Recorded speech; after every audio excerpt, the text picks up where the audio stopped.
another video where we're talking about the way the early church is described in the book of Acts, chapters 2 and 4. And today we're going to focus on the 4 practices or 4 key activities that comprise the life of the church community and how they might relate to a common life of discipleship. In chapter 2, I believe, it lists these activities. The people devoted themselves to the teaching of the apostles, to fellowship, to the breaking of bread, and to prayer. So those are 4 activities, a concise little list, and we're going to work through each of them. So number 1, the teaching of the apostles, which was lent authority by the miraculous signs and healings that the apostles performed, or rather were performed through them. Like the author says at the beginning of Acts, in his first book, the Gospel of Luke, he wrote what Jesus began to do. And you can see Acts as a continuation of that through the apostles, Jesus working through the apostles. Now, wonders and signs of that nature can feel far off today. It's not something you generally see or hear about. And although if you read, for example, accounts of 19th century pastor Johann Christoph Blumhardt, he was a German pastor whose congregation resided in a small village, but he actually experienced a great number of miraculous occurrences, healings, and the like during a religious awakening. It's not as if these gifts have been entirely absent since the early church, and I think with the rise of technology, we forget that, and we're kind of more skeptical maybe. Sure, but I'm sure possibly some viewers have experiences of that nature, and it's absolutely true. But let's talk a bit about what the teachings of the apostles were. Now, we can assume they were passing on stories of Jesus that they'd experienced, and they were probably also concerned with church order and how the church was organized, how things were done. Well, we actually have a pretty good clue from an early Christian document called the Dedicaron, which is also known as the Lord's teaching through the 12 apostles. The most memorable section is a teaching about the 2 ways, the way of life and the way of death.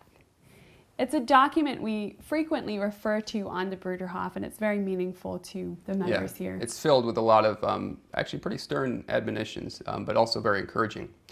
So clearly it's important for a community of believers to continue to immerse themselves in the gospel message.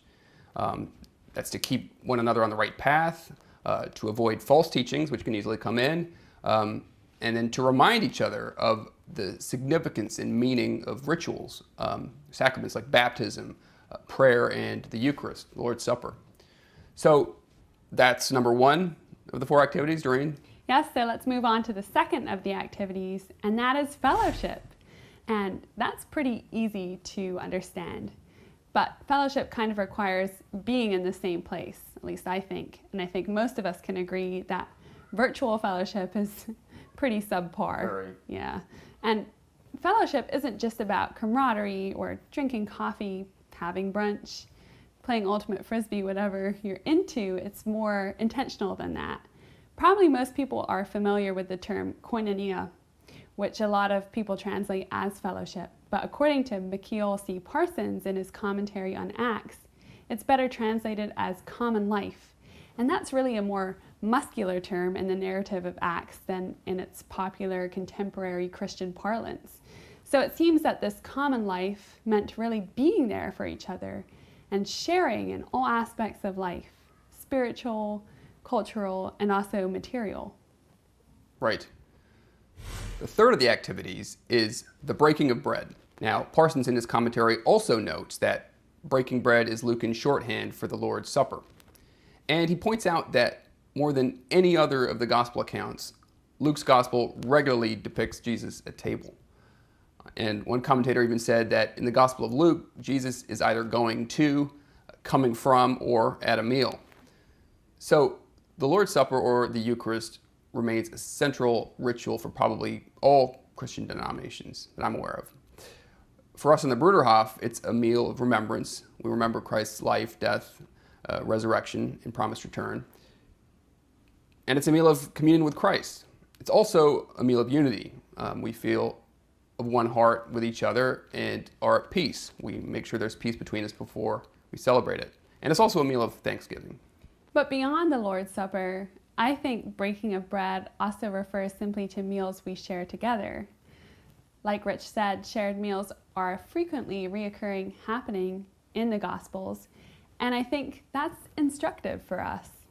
Food is essential for survival, and sharing it with others is a joyful way of practicing hospitality and also an opportunity for giving thanks together. In Acts it says, they ate their food with glad and generous hearts. So sharing a meal with people beyond your own family really can be a festival of community, which foreshadows the wedding feast Jesus spoke of when the whole world will be invited. Yeah. And that will be the most joyous event. Yeah. It's a beautiful picture. The fourth and final activity is prayer. Now, prayer can take many forms. At the time of the early church, prayer obviously consisted of the Lord's Prayer, but probably also the Psalms were used in prayers. That was part of the Jewish tradition, which continued in the early church. And those daily forms of prayer, whether individually or as a community of believers, remain vital. But we found prayer can also be silent, or it can take place through singing and music. And even work can be a form of prayer if it's directed toward God and to others. So obviously much more can be said about any of these activities, but each of them point to thick community, involved community, fellowship with others. They're not things you can do by yourself. Well, I guess you can pray by yourself, but the point remains. I would be really interested, or it would be interesting to hear from folks in the comments the different ways they experience these 4 activities, because they are activities. You're doing something: teaching, fellowship, breaking bread, prayer, and what you found to be the most meaningful. So if you have any thoughts or questions on this, make sure to drop them in the comments, and we really appreciate hearing your feedback. Thanks for watching.